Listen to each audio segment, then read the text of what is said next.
Hey there, Math Moment Makers. In this episode, we're excited to bring back two of our former guests on the podcast. And actually, John, they weren't on together last time. Nope. They were on separate episodes. Now they're back and they are together to discuss how supporting teachers through instructional coaching can have an impact on teacher practice. That's right. We are bringing back Jess Michalchuk back from episode 169. That episode had the topic of building math moment makers. And we also spoke with Lana Steiner back on episode 143. And that episode was all about how to effectively capture observations and conversations. Two pretty awesome and well-received episodes. Today, we get insights from both Jess and Lana on best practices on building trust, empathy, and positive mindsets when educators and coaches collaborate together to make math moments with their students every day. Here we go. Welcome to the Making Math Moments That Matter podcast. I'm Kyle Pierce. And I'm John Orr. We are two math teachers from makemathmoments.com who together with you, the math moment maker. Just let's let it roll. With you, the community of math with you, the community of math moment makers worldwide who want to build and deliver math lessons that spark curiosity, fuel sense making, and ignite your teacher moves.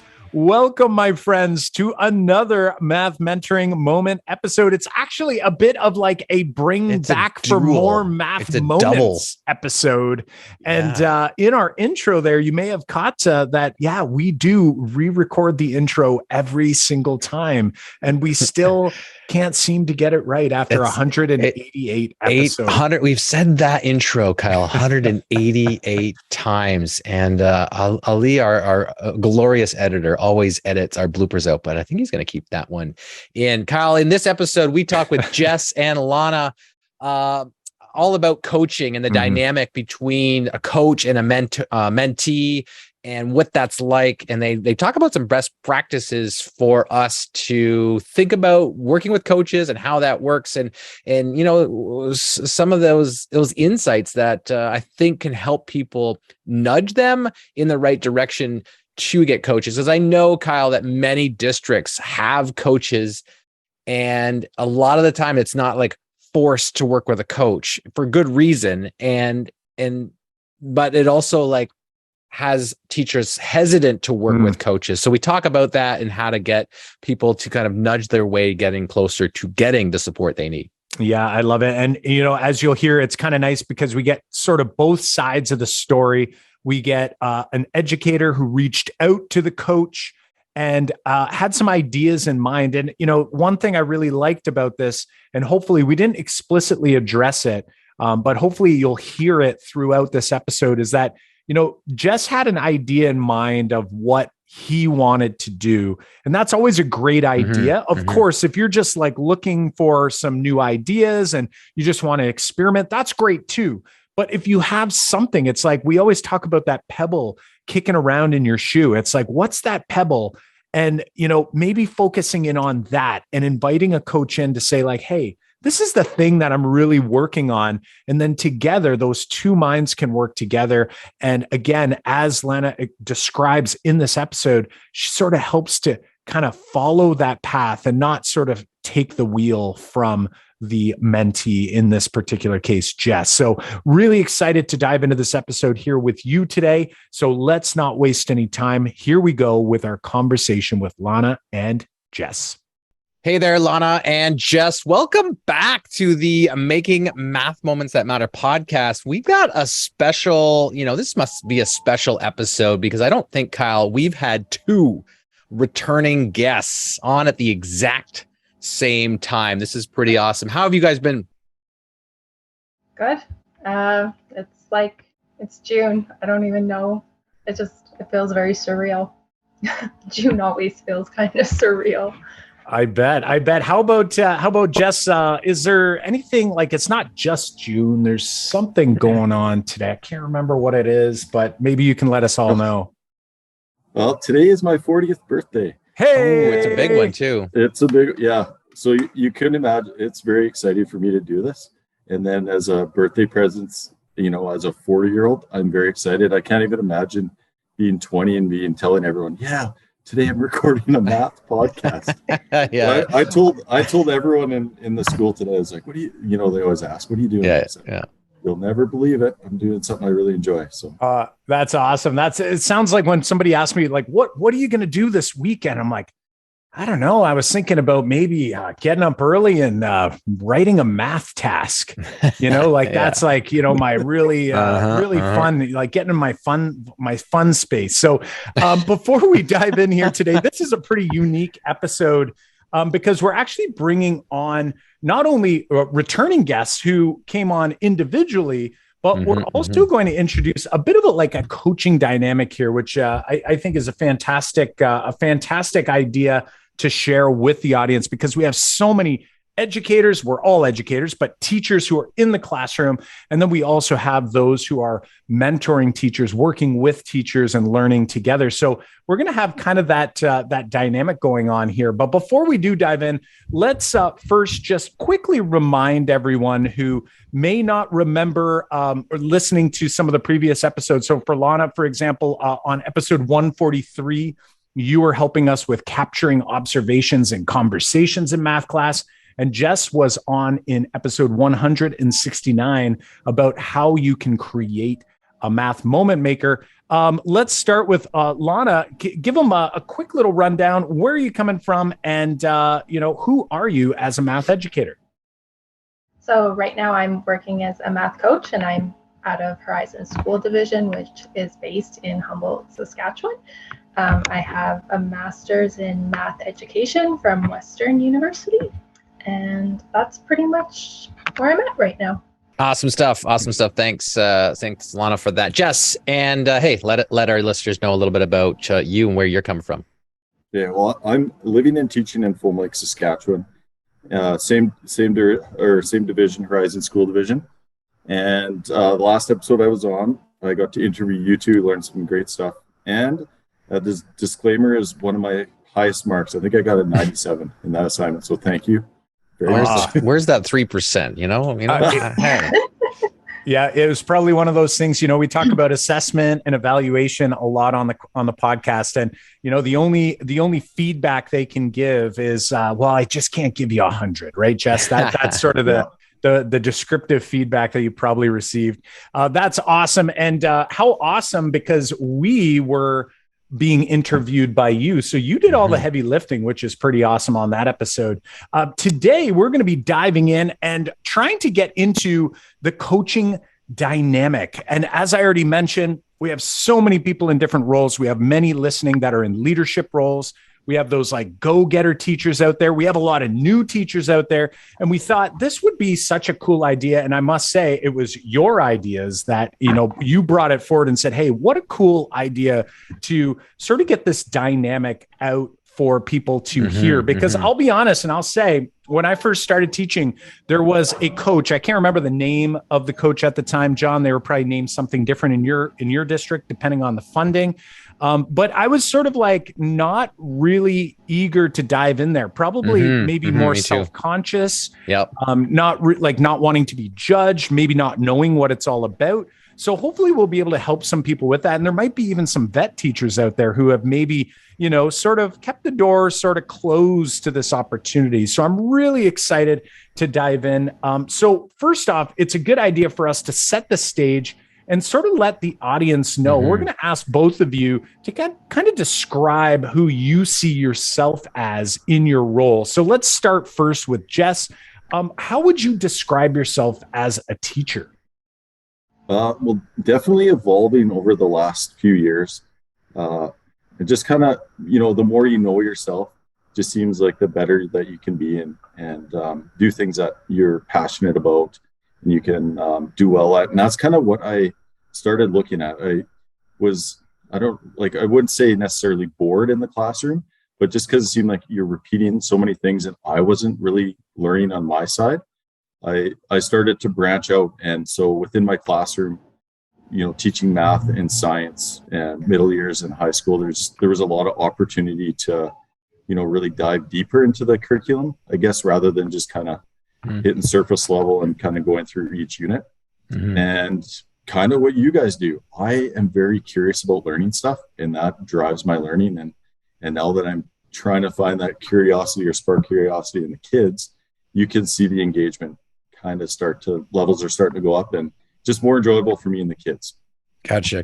Jess, how did you get involved in coaching with Lana? Like, can you fill us in on a little story behind that, and then we'll pivot over to Lana to get her take on things.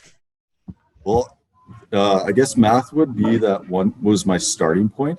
And so when our division announced they had a math coach, it was just kind of like, well, I got to reach out and see what kind of work's going to happen, because previously they had literacy coaches and they were doing lots of work with improving reading and writing, and then now with the math thing, and that's what I was needing. I was needing help, so it was kind of that point. It's like I need someone who's doing things that I would like to do, and Lana fit the mold perfectly. Right. So it turned out great. Awesome. Jess, I just wanted to ask you one more question. Like, when you said you need help, I know they got lots of teachers that are listening right now, and they're like wondering maybe that it's like, do I need help? Like, what like lit you fire under you to say, look, I need help? Like, what was happening there to say, hey, I need some help. Let me reach out to Lana. I watched the video today, Ken Robinson, and I feel like this kind of describes my moment. So when you're looking for support for anything, right? So at that time, I was trying to teach math a different way, and I hadn't experienced it. I hadn't seen it anywhere. And I was, you kind of read things here and there, so you got the theory, but to put it into practice, I just wasn't sure how to do that. And in that video, it was described like that. So if someone needs support, like say you're just learning how to teach or the language French, like you need someone to help you get there. You can't just be like, hey, I'm just going to teach math differently. So that was that point where it's like, okay, I do need a support network here and get some help, because I really, from where I went to where I am now, is a pretty big jump. And I probably wouldn't be where I am today if I didn't have the support and help. So I love it. And that's fantastic. I'm glad you asked that, John. I think we were both about to ask a pretty similar question there, because I'm always interested in getting sort of to the bottom of, I feel like as educators, we believe when we come out of our pre-service that, we got this diploma, this degree, that, these things, these accolades, whatever. And now we're in the classroom. It's my class. Like, they gave me the keys to this thing, right? Yeah. And this is mine to take care of. And I think oftentimes we as educators sort of feel as though asking for that support or seeking that help is like a sign of weakness, and not just in education. Like, I think in a lot of places in life, right? Like it can be tough to ask for help. So that sort of gives me a nice vision of sort of where you were at. And I'm going to maybe go on a limb and say that you were probably doing some pretty cool things, because it sounds like you were thinking that you wanted to do something different. You wanted to do it better. And you knew that you couldn't just sort of, pick anything. You wanted to have a little bit more support there. So I love that. I really appreciate that you gave us a little bit of that insight. So I want to flip it over to Lana, and I want to ask about you and your role. You're obviously an educator who transitioned into this role of providing, whether you want to call it coaching, mentorship, support, just a knowledgeable other, whatever it might be. How would you describe yourself as a coach? Well, I think that coaching is actually very similar to teaching. And so I believe that you should look at a child holistically. So I believe you should look at teachers holistically. I think you should try to meet them where they're at, kind of let them, it's this balance between letting them lead the learning, but you're also guiding it. So they're making the decisions about what they want to learn and how they maybe want that to transpire, and then you're kind of guiding that journey, right? But I don't decide. I'm fortunate enough that I'm working in a school division that doesn't have strict mandates around math.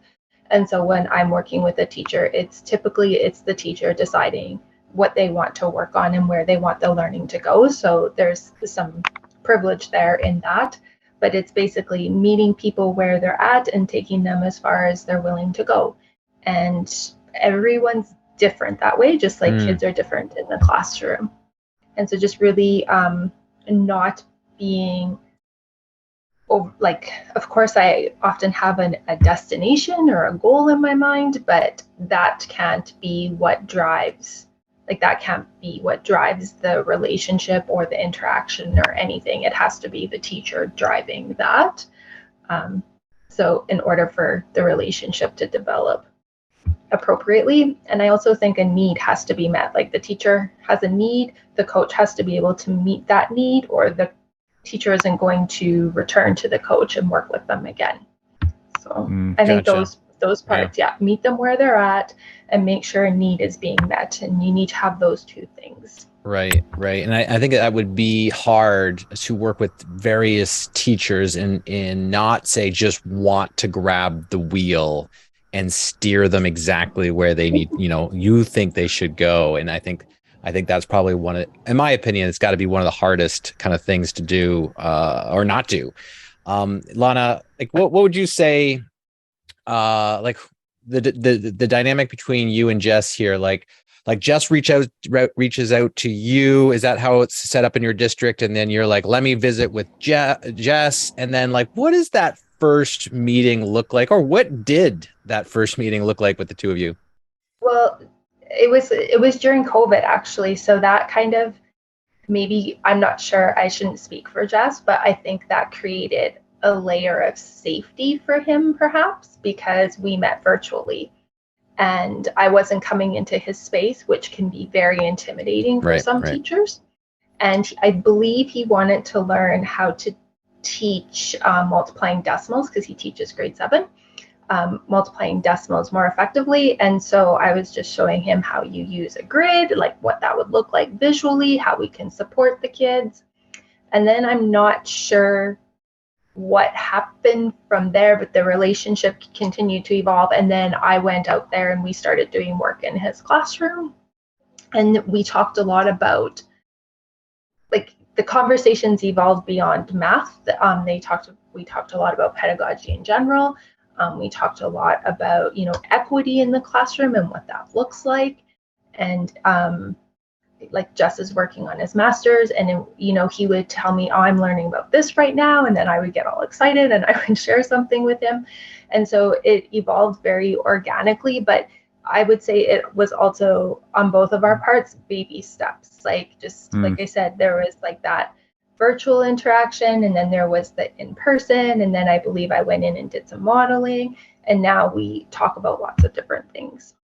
I'm wondering, Jess, what's your perspective going back to sort of that, that first interaction? Like, would you agree with that statement that, maybe it was a little easier, maybe a little less, feeling less threatened in terms of inviting, a stranger, someone new, into a conversation versus, say, inviting them right into the classroom, where it's like, hey, nice to meet you. I'm just going to, maybe watch you, and watch your routine and sort of get to know your students a little bit. Like, what's your thought on that? What's your, take on how the beginning began? Like, was that helpful? And the reason I'm wondering is, there might be someone in a role like that who, depending on what you're saying here, they might be thinking like, I never really thought about that. Maybe that's something that I could add to my, to my tool belt, is like, maybe that first meeting is a virtual meeting, even in non-COVID times. Right.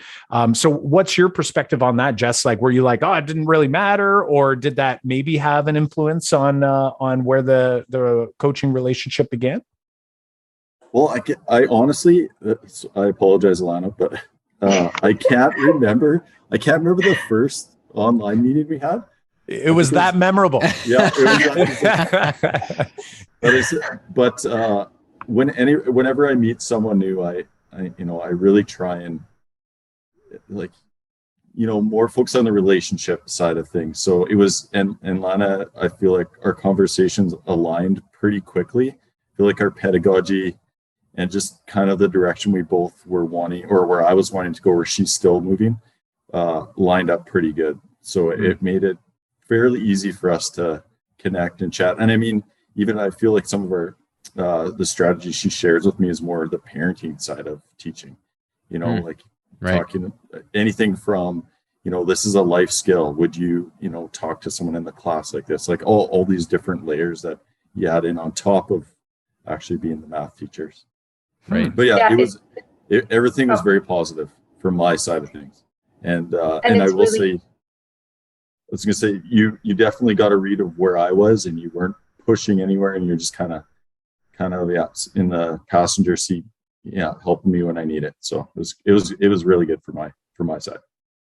Yeah, it's really interesting because it started with the math, but then I remember Jess sent an email, and he said, I don't know if he was having a little bit of trouble with the kids in the small group, managing the kids. It had something to do kind of with the students and kind of the behavior that they were displaying.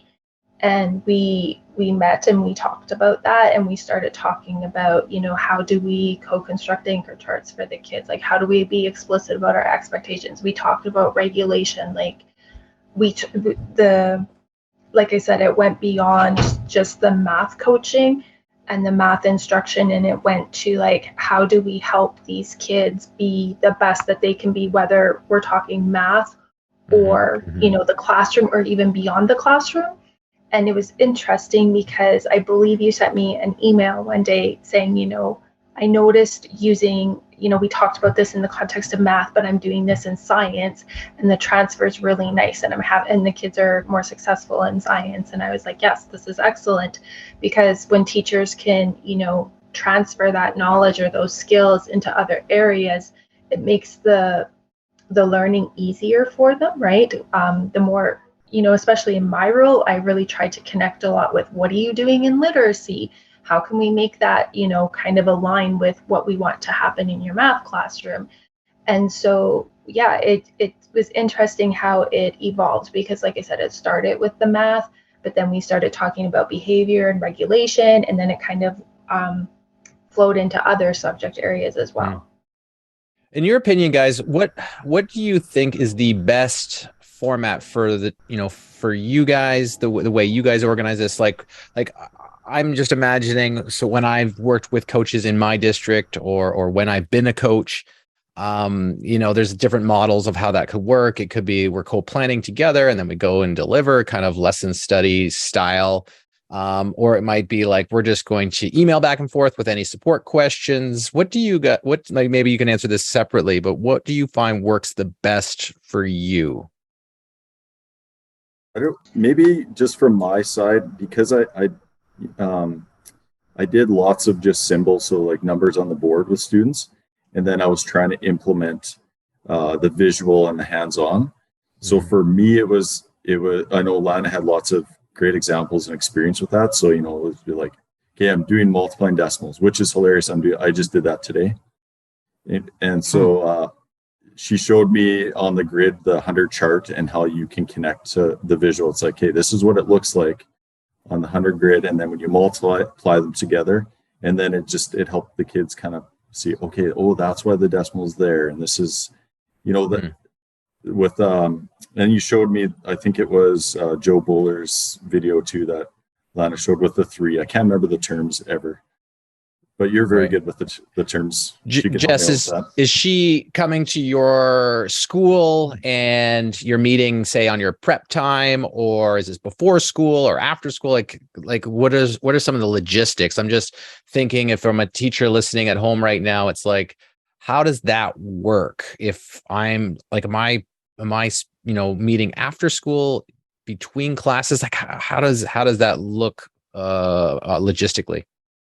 I always tried to do a morning or afternoon, especially because there's quite a bit of travel involved. So I wanted to be one in the class with Lana, whether watching her, learning from her, or just her helping guide me.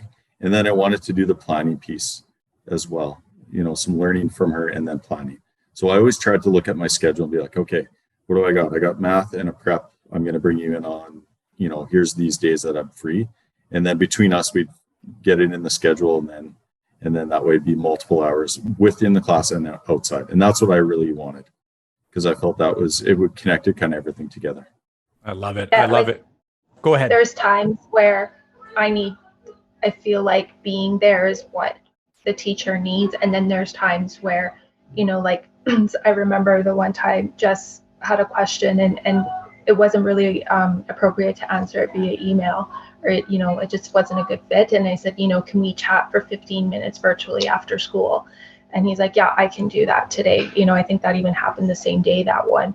But it's like that combination of, what need are we trying to meet? What are we trying to achieve? And what is the best way to achieve that? And not locking ourselves into, I always have to be there in person, because travel is a huge issue, because he's quite a ways from where I am. But just maybe being flexible in how you go about that and making it work. Like, he'll say, hey, these are the dates I have available. And then I kind of say, okay, this is what I have available. Whenever I ask teachers, I'm always like, tell me what you have first. I don't like to, say these are the dates I'm available. I try to be accommodating towards them, because I know that, you try to remove as many barriers as possible, right? And so just being very accommodating can help, build that relationship too. I love it. I love it. I heard you earlier describing this, and I'm hearing it in this, you just used the word flexible. And I definitely, that word came to mind in terms of, in order to do that role or be in that role, being flexible is really important in a number of ways. And it's being very in tune, being able to kind of have like coming in with an idea, but then being okay to sort of pivot away from that idea. We talk about that as a teacher in the classroom. When you're doing your lesson plan, you're sort of thinking like and anticipating what students might do. As a coach in that mentor role, you're sort of doing the same thing. Like, okay, I think this is, maybe where this particular individual wants to go with this learning. But then you get there and maybe the conversation unfolds differently, and you have to pivot a little bit and sort of go with that. And I'm wondering, do you have any ideas or any maybe strategies for people who are either new to the role of mentor, or maybe even a leader, right? Because I think a lot of the coaching qualities, the coaching characteristics should be the same characteristics that we have in leadership positions as well, right? So for administrators, for other people in roles of responsibility, being able to sort of read, we'll say like read the room and sort of know what someone needs, or at least attempt to try to understand what they need. How do you sort of hold yourself back from maybe grabbing the wheel? Because I know what I think right away when I'm like, I think this might help this particular person. But if that person's over here working on something completely different, it doesn't matter what I think would help. It's not going to help at that time, right? So like what sort of strategies, what are you thinking about in order to, I guess, resist that human temptation to go like, oh, you think it's this? Actually, I think it's that. Let's do this. What are some strategies you can help us with? Like the language I use is very invitational. So would you be open to, what do you think about, and kind of when you're using that invitational language, you're kind of almost like fishing. You're throwing a line out there and you're kind of seeing what you get back. And then, it's very much like teaching, like I'm going to throw an open-ended question out there and I'm going to see what I get back. And then I'm going to be responsive in the moment, right? And I'm kind of making those decisions moment by moment. And I'm kind of watching the teacher's body language, just like I would watch the student's body language, all of those things. But I think if you're interested in coaching, you have to be a lifelong learner. You have to have passion for your subject matter, because passion is infectious and contagious. Like I light up when I talk about math education, and I think the teachers around me see that. And the other thing too is I think you have to be very humble. I was working with a teacher in a residency model, which is another model that they use in the school division that I'm in. And he was a very strong phys ed teacher, and he had this math class, and math wasn't exactly something that was in his wheelhouse. And I just thought, wow, if I were in the gym, how would I feel right now? Like, I'd probably be pretty uncomfortable. And I just remember thinking like, oh, because I'm in a context that values math, I kind of hold the power here. But if the tables were turned, I would be in a position where I would maybe be feeling very self-conscious about my skills. And so it's having thoughts like that that keep you in that place where, and you want to help. I think having the right intention of just trying to help the teacher and help the kids. I want the teachers. One thing I've always wondered about how when teachers perceive coaches is they should perceive the coach as a resource. Like, this is someone I can turn to help me solve this problem. And sometimes coaches aren't perceived that way. In Saskatchewan, like, you're still part of the STF, so you're on par with a teacher. Like, there's no hierarchy there. And so I think those are some really important things that you have to keep in mind. Yeah. Putting yourself in someone else's shoes, I think is so important in that role, so that you can understand where they're coming from, and then you're coming from a place of help. I think it's an invaluable skill to have that. And I think maybe, it's something that we should all strive to do more of, because I think it can help us in so many ways. Jess, what would you say has surprised you the most from working with Lana and getting coaching? I'm going to go back to the first initial thing, just how our pedagogy aligned so well. And then it just makes it so much easier to work with an individual, where we didn't have to have those discussions to kind of find the middle point. It's just, we both kind of knew which direction I was wanting to go and willing to go. So that made it really helpful. And I think just the learning journey, and even our last, I just was at being humbled at Lana's math session, and she started doing elementary math. And when she did that, I was like, why are we doing this? Because I'm a Y person. And then once she started rolling, it's like, okay, this is very important for me. I need to know where the kids are starting at the younger grades, because, if they're missing that skill in my grade. So it didn't, honestly, every time I've met with Lana, I've always learned something new. So even that, I appreciate that. I love it. How about Lana? Any surprises when, I think when you're in a role where you're coming in and working with different educators, especially ahead of time, and when you don't know the educator, maybe personally, there's probably often some surprises. Any surprises that come to mind from this current coach educator relationship?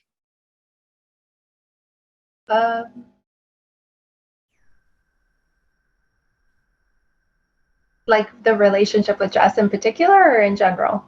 I would say with Jess in particular. Sometimes you come in and you might have a certain idea of what you might want to do, or maybe you have a sense that, hey, many educators are a little more resistant to coaching, or when you're coming in, you want to make sure that you don't want to go too strong, too fast, or anything like that. Anything that comes to mind from this particular scenario or situation? I think that one of the things that I really liked about our situation, which isn't always possible, is after that first initial visit, he did have a prep, and we had a significant amount of time to debrief what had happened or what had taken place in the classroom, and why I was making the decisions that I was making as I was teaching that day. And then that allowed the conversation to evolve to some other things with regards to his master's. But I really believe that opportunity to debrief probably really built some trust and some connection there about, we see things very similarly. And had we not had that opportunity, I think that would have affected how the relationship evolved, because it was in that conversation where I think we both came to realize, okay, we have some mindsets here that align really nicely with one another. Nice. Yeah, nice. and you don't, depending on the administrator that you have, or even the willingness of the teacher, if you don't have that time to meet afterwards where I can kind of explain, hey, this is what I noticed and this is why I made the decision that I made, then sometimes they're not getting everything that they could potentially get out of that coaching experience. Right. So Lana, what would you like when you are thinking about the coaching process? Like, are you thinking like, okay, we're going to have a pre-meeting, we're going to do this, or we're going to do a post meeting? Is that something that's like, you're like, this is what we're doing, this is how this kind of structure is going to work on those types of days? They usually, I ask them to, tell me what their need is. And then I'll say, okay, this is what I'm considering. Are you okay with that? And they'd be like, yeah. And usually that involves me modeling, which initially is nice for creating trust. So they don't have to teach in front of me, because lots of teachers feel self-conscious about that. So then it kind of creates some comfort for me.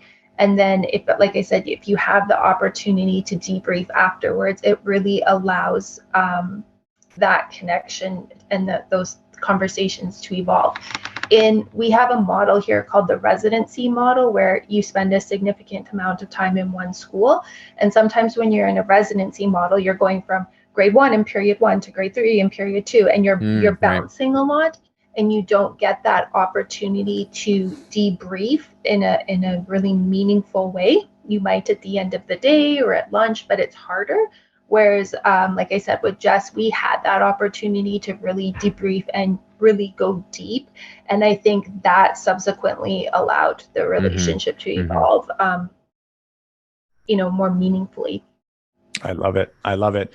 And Jess, I'm wondering, like, what would you say to educators out there who are listening and they're going, I've got access to a coach. There's coaches in the district, but maybe haven't reached out and are maybe haven't even thought about it. What might you say to someone who might be considering, now that they've heard this conversation, but are maybe still feeling a little unsure or maybe hesitant to actually go ahead and type that email or stop them in the hallway the next time they see them in passing?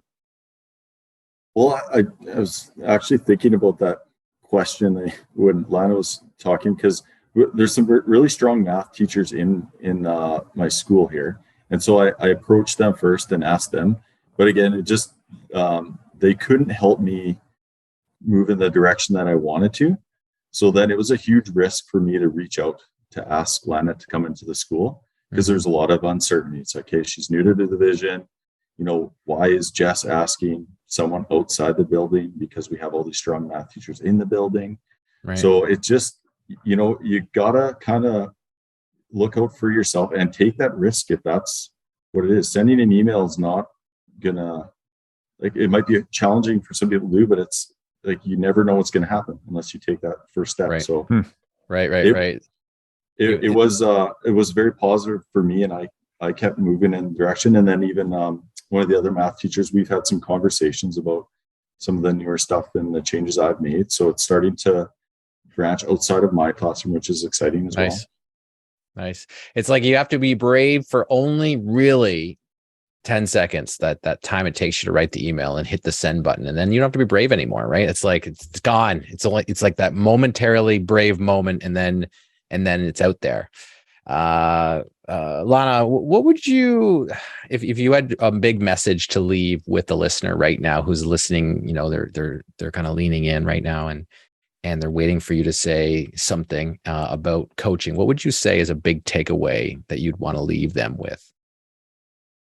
If you're a teacher and you're considering coaching, like you think that that's something that you are wanting, but you're unsure, I think it wouldn't matter if you were talking to a literacy coach, a STEAM coach, a math coach. They would just want to work with a teacher who wants to learn. That's all a coach wants. Like, a coach doesn't walk in with expectations. They just want a teacher who wants to learn and grow their pedagogy and cares about kids. I love it. I love it. And I couldn't agree more. I think sometimes you get this, thought in your mind for whatever reason, it just sort of pops in these stories your mind tells yourself, like Lana wants to come and change everything about what I do, or that, you're out there to, make everybody do something a certain way. And, in reality, I think you just said it best, is you're out there, you want everyone to essentially take that next step on the journey that they're on. And that's fantastic. How about Jess? Any last takeaways? For those teachers who are out there, maybe they're a little bit, they're like maybe they're one step closer. What would be that last final message before we take it off for the evening? There's so much. Well, I'll give them the master's kick. If you like to learn and you really want to push yourself, it's like, that's the best way, because you have deadlines. Previous to that, you don't have deadlines. With your master's, you're constantly reading and collaborating with other people, and it is a very powerful way. If that's where if you're ready for that learning moment of life, that's the way to go if you really want to push yourself. Oh, good message there for the folks listening. Thanks so much, the two of you. Hey, we're so glad to bring you on for each of you have another episode. And we don't have too many, right, Kyle? Too many repeat guests. Pretty awesome that you guys came back and wanted to share your story, your coaching dynamic story. And I think coaches listening right now are kind of picking up tidbits to implement in their roles. So thanks so much for joining us. And we won't be strangers. We'll probably be reaching out again in the future. Awesome. Thank you. Thank you so much for having me on again. I really, really enjoy doing this. Awesome. Thanks so much. See you, Lana. And Jess, happy birthday, my friend. Oh, thank you. Well, there, math moment makers. I hope you enjoyed this episode as much as we did. As I mentioned, going into the episode, I really appreciated having both sides of the story, sort of getting that perspective. Jess being vulnerable and reaching out and saying, there's some things I want to do in my math class. We didn't really get deep into like what wasn't working, but it was like he wasn't, if you go back to the original episode with Jess, you sort of hear a little bit of that coming out, that, he didn't want to just do it the way that it had always been done. He wanted to sort of step outside. And that's when he reached out to the coach in his particular school, or assigned to his school, which is Lana. And Lana really, you can tell, has that quality there, John, of being a good listener. And, definitely. For those coaches out there, those mentors, and that's administrators as well, being able to like listen, observe, and think through like where is the teacher at in their journey, and not to sort of come out with the answer, not to come out and tell them what to do, but to maybe have that next question to keep them going down that path, I think is something that Lana is clearly doing a really great job with. And she told us afterwards she's accepted a new role as an assistant principal, and I'm sure she's going to be carrying those skills with her into that new role. Yeah, I was impressed by that empathy that she shows, especially when she talked about like being in a gym class versus a math class, and what that might feel like for her. I think that's an important kind of memory or thought that you have to carry with you while you're a coach going into different classrooms, especially working with teachers who math might not be their strong suit. So super important idea there. And I think that's a valuable skill she has, but also a valuable message to pass on to us and our listener here with us. Kyle, hey, I know that there were some nuggets here for people to take away, but I want you right now to think about what would be your nugget that you're taking away, because you could write it down, and you could share it with a friend or a colleague, talk about it at your lunch table. There's something that you're going to want to do to consolidate some of that learning that you've just had. And in one way we know that makes a difference for you in the future is to kind of solidify it by writing it down or sharing it. So make sure you do one of those things here before you kind of it washes away, after you say wash the dishes or finish your run. Those things kind of fall away once we turn off the earbuds. So make sure that you do something to hold yourself accountable. And you know what? Not only will you be doing yourself a favor by taking John's advice there, but you'll also do us a huge favor if you leave a rating and review on Apple Podcasts. That could be a great spot for you to take just a couple minutes, leave a line or two on what was your big takeaway. Leave that as your review for the podcast. It goes a long way to help us reach an even wider audience. And remember, we have all of these podcast episodes as well as a weekly video that we release on YouTube each and every week. So make sure that you hit the subscribe button over there on YouTube. There's that little notification bell. If you have kids like me, you hear everybody saying, ring that bell. So if you ring that bell, that'll actually notify you when these episodes go live. And hey, John, I'm going to admit, when I'm on a run, oftentimes I'm actually listening to things on YouTube. Not even watching it, but I get a lot of really good stuff by listening to things on YouTube as well. So don't be a stranger over on YouTube. Hit that like button, subscribe, and hit the notification bell.